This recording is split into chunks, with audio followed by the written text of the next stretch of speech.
Hello everyone, আসসালামু আলাইকুম। আশা করি সবাই ভালো আছেন। আজকে আমি আপনাদেরকে শিখাবো কিভাবে ইউএসএতে আসার পরে আপনি আপনার কাপড় ধুবেন, লন্ড্রি করবেন।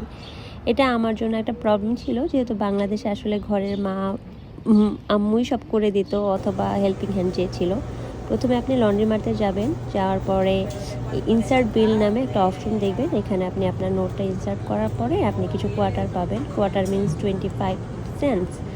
এরপরে আপনি আপনার ওয়াশিং মেশিনে আপনার কাপড়গুলো দেবেন। তারপরে আমি ওয়াশ সিলেক্ট করেছি, ওয়ার্ম ওয়াশ সিলেক্ট করেছি। আমার টোটাল বিল ইনসার্ট করতে হবে এখানে $5.75 ছিল। আমি দুটা মেশিন নিয়েছি।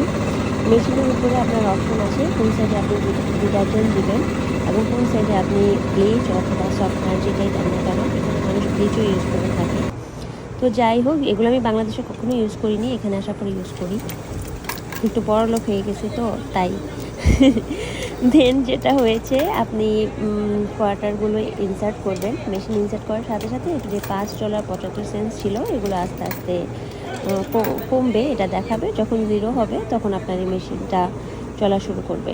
টোটাল মেশিন চলে মিনিমাম 25 মিনিটসের মতো। 25 মিনিটস পরে আপনার কাপড়গুলো আপনি বের করবেন এবং আমি আপনাদের দেখাবো কিভাবে কাপড়গুলো যখন আপনি বের করেন, মানে কিভাবে ওরা বের হয় আমি আপনাদেরকে দেখাবো।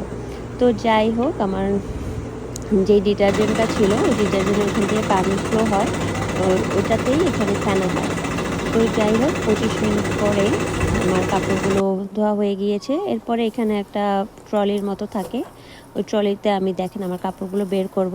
কাপড়গুলো মেশিনের ভিতরেই একদম পানি চিপে মেশিন আপনাকে কাপড় দিবে। দেন কাপড়গুলোকে ড্রায়ারে নিয়ে নিতে হয়। আমি আজকে অনেকগুলো ড্রায়ার ইউজ করব। আমার অ্যাকচুয়ালি অনেক কাপড়, আমি কাপড় ওজন করেছি, এটা টোটাল 33 পাউন্ড ছিল।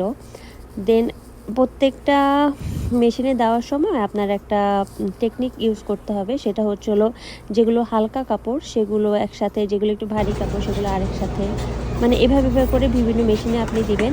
এরপরে আমি একটা টিস্যু দিয়েছি, এটা স্মেল ছড়ায় আর কি, এজন্য দেওয়ার জন্য। এখন দেখেন আমার অলরেডি 10 মিনিট রানিং। 10 মিনিট পরে আমি আরেকটা কোয়ার্টার দেওয়ার পরে 15 মিনিটস হয়ে গেছে। ড্রায়ার মেশিনের নিয়ম হচ্ছে পার কোয়ার্টারে 5 মিনিট করে আপনি পাবেন। মানে দুইটা মেশিনে দুই রকমের নিয়ম। এখানে সবগুলোই আমার কাপড় ছিল। দেন কাপড় ড্রাই হওয়ার পরে আমি বাসায় চলে আসছি। সো এইখানে যে জিনিসটা আপনাকে করতে হবে, অলওয়েজ মনে রাখতে হবে, কাপড় ওয়াশ করার পরে আপনার ড্রায়ার মেশিনটাকে এভাবে ঘুরাইতে হবে।